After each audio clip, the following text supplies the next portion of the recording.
నా కాన్వాయ్ కోసం ప్రజలకు ఇబ్బందులొద్దు అని రేవంత్ రెడ్డి గారు చెప్తుర్రంట. సో నిజంగానా లేకపోతే పేపర్ స్టేట్మెంట్కేనా, దీని వరకే ఇది పరిమితమా అనేది రాబోయే రోజుల్లో తెలంగాణ రాష్ట్ర ప్రజలు చూస్తారు. డీజీపీకి ముఖ్యమంత్రి రేవంత్ రెడ్డి ఆదేశాలు కూడా జారీ చేసిర్రంట. విమానాశ్రయానికి వెళుతున్న క్రమంలో ట్రాఫిక్ నిలిచిపోవడంతో సీఎం సీరియస్ అయ్యారంట. మొన్న విమానాశ్రయానికి వెళ్తుంటే మనం చూసాం, ఒక సోషల్ మీడియా ఒక వీడియో వైరల్ అయింది. చాలాసేపు, ఒక గంటన్నర సేపు ట్రాఫిక్ అనేది ఆఫ్ చేస్తే ఒక సామాన్యుడు వెహికల్ నడిపి ఆయన వచ్చి పోలీసు వాళ్ళకి అడిగితే, ఏంటి ఎందుకు ఆపిర్రు వెహికల్ అంటే, సీఎం గారు వస్తుర్రు అంటే, సీఎం వస్తే నేను ఎందుకు ఆగాలి, మాకు పనులు ఉన్నాయి కదా అంటే, ఆగాలి ఎందుకు ఆగవు, ఆగాలి ఎరుకోసం ఆగుతావు అని పోలీస్ ఒక కానిస్టేబుల్ అక్కడ అంటే తెలిసినట్టుంది. ఆ సోషల్ మీడియాలో చాలా వైరల్ అయింది వీడియో. సో దానిపై స్పందించిన ముఖ్యమంత్రి గారు, నా కోసం ప్రజలకు ఇబ్బందులు పడొద్దు, ఇబ్బందులు నా కోసం ప్రజలకి ఇబ్బంది ఇవ్వద్దు, ప్రజలకు ఇబ్బందులు వద్దు నా కోసం అని చెప్పిరంట. తన కాన్వాయ్ కోసం సాధారణ ప్రజలకు ఆటంకం కలిగించొద్దంటూ ముఖ్యమంత్రి రేవంత్ రెడ్డి బుధవారం డీజీపీని ఆదేశించారు. ఢిల్లీ పర్యటన నేపథ్యంలో సీఎం శంషాబాద్ విమానాశ్రయానికి వెళుతున్న క్రమంలో ట్రాఫిక్ కు అంతరాయం ఏర్పడడంతో ఆయన వెంటనే స్పందించారు. బుధవారం ఉదయం 10 గంటల సమయంలో సీఎం రేవంత్ రెడ్డి జూబ్లీహిల్స్ లోని తన ఇంటి నుంచి బయలుదేరారు. గచ్చిబౌలిలోని శిల్పా లేఅవుట్ ఫ్లైఓవర్ పై నుంచి ప్రయాణిస్తున్న క్రమంలో అవతలి వైపు సైతం వాహనాలను ఆపివేసిన విషయాన్ని ఆయన గుర్తించారు. తన కాన్వాయ్ వెళ్లే మార్గంలో వాహనాలను ఆపడంతోనే ట్రాఫిక్ రద్దీ నెలకొనగా అవతలి వైపు సైతం ట్రాఫిక్ ను ఆపేయడాన్ని తీవ్రంగా పరిగణించారు. తాను సీఎంగా బాధ్యతలు స్వీకరించిన తొలినాళ్లలోనే తన స్వాన్వాయ్ గురించి సాధారణ ప్రజలకు రాకపోకలను ఎక్కువసేపు ఆపి ఇబ్బందులకు గురి చేయొద్దని ఆదేశించారు. ఇతర వాహనదారులు ఇబ్బందుల్ని వీలైనంత మేర తగ్గించేలా ప్రణాళికలు రూపొందించాలని స్పష్టం చేశారు. దీనికి తోడు కొద్ది రోజుల క్రితం బాహ్య వలయ రహదారిపై సీఎం కాన్వాయ్ ప్రయాణించిన సమయంలో రాకపోకల్ని నియంత్రించడంతో వాహనదారులు ట్రాఫిక్ పోలీసులతో వాగ్వాదానికి దిగడం, ఇదే నేను చెప్పిన విషయం, ఇది ఇన్సిడెంట్. ఆ దృశ్యాలు సామాజిక మాధ్యమాల్లో వైరల్ కావడంతో విమర్శలు వెల్లువెత్తాయి.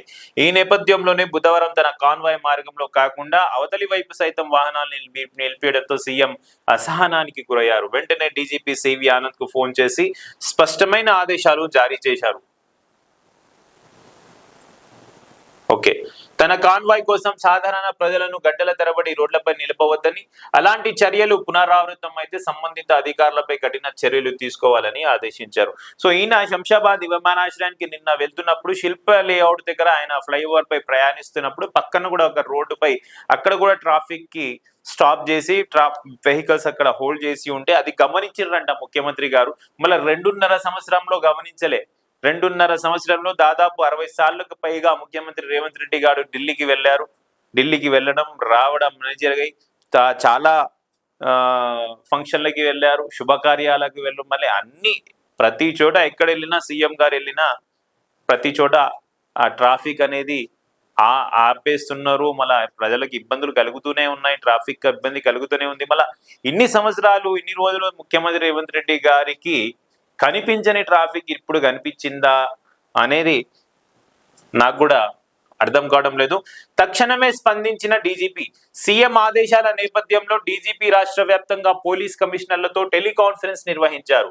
సో ఇమీడియట్ సీఎం గారు ఆదేశాలు ఇచ్చిన వెంటనే డీజీపీ గారు సివి ఆనంద్ గారు రాష్ట్ర వ్యాప్తంగా పోలీస్ కమిషనర్లతో టెలికాన్ఫరెన్స్ నిర్వహించారు. ట్రాఫిక్ సమస్యపై సీఎం పదే మాట్లాడిసి రావడం సమస్య తీవ్రతను తెలియజేస్తుందని పేర్కొన్నారు. క్షేత్రస్థాయి అధికారులు ఈ విషయాన్ని ప్రత్యేకంగా పరిగణించాలని ఆదేశారు. సీఎం కాన్వాయ్ వెళ్లే సమయంలో ట్రాఫిక్ ను పూర్తిగా నిలిపేయడం, సింగిల్ లైన్ గా విభజించి వాహనాలు పంపించేలా ప్రణాళికలు రూపొందించాలని, రద్దీ ఎక్కువగా ఉండే అవకాశం ఉంటే ముందే ప్రత్యామ్నాయ మార్గాలు సిద్ధం చేయాలని ఆదేశించారు.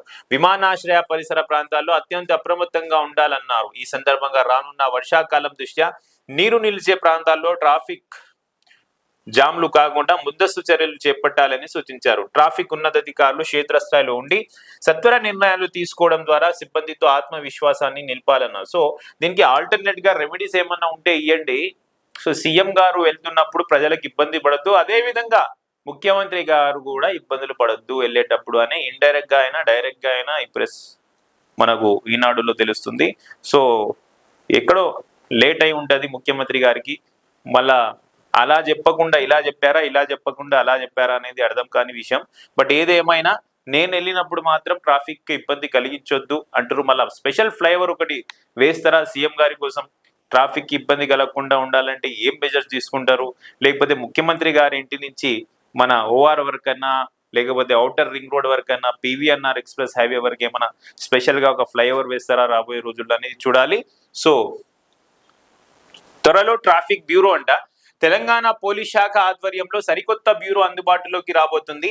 ఇప్పటికే మాదక ద్రవ్యాల నియంత్రణకు anti narcotics bureau eagle, cyber నేరాలను నియంత్రించేందుకు సైబర్ సెక్యూరిటీ బ్యూరోలను ఏర్పాటు చేసిన మాదిరిగానే ట్రాఫిక్ క్రమబద్ధీకరణకు బ్యూరో ఏర్పాటు కానుంది. ఈ విషయంపై డీజీపీ సివి ఆనంద్ ఇప్పటికే ప్రణాళికలు రూపొందించడంలో నిమగ్నం కాగా బుధవారం సీఎం తన కాన్వాయ్ విషయమే ఆదేశాలు ఇచ్చిన సంఘటనతో ట్రాఫిక్ బ్యూరో ఏర్పాటు ప్రక్రియ మరింత వేగవంతం కానుంది.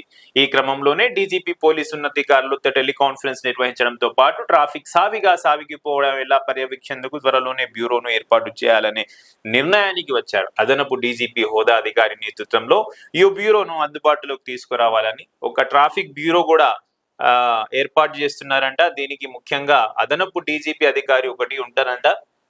మరో నెల రోజుల్లో వర్షాకాలం ప్రారంభం కానున్న నేపథ్యంలో అప్పటిలోగా బ్యూరో కార్యకలాపాలు ప్రారంభమయ్యేలా చర్యలు తీసుకోవాలని ఆదేశించారు. సో ట్రాఫిక్ ఒక బ్యూరో కూడా ముఖ్యమంత్రి ఆదేశాల మీద ట్రాఫిక్ నియంత్రణ అనేది ఎలా చేయాలనేది ఇప్పుడు ఆలోచిస్తున్నారు, ఇప్పటివరకు ఆలోచించలేదు.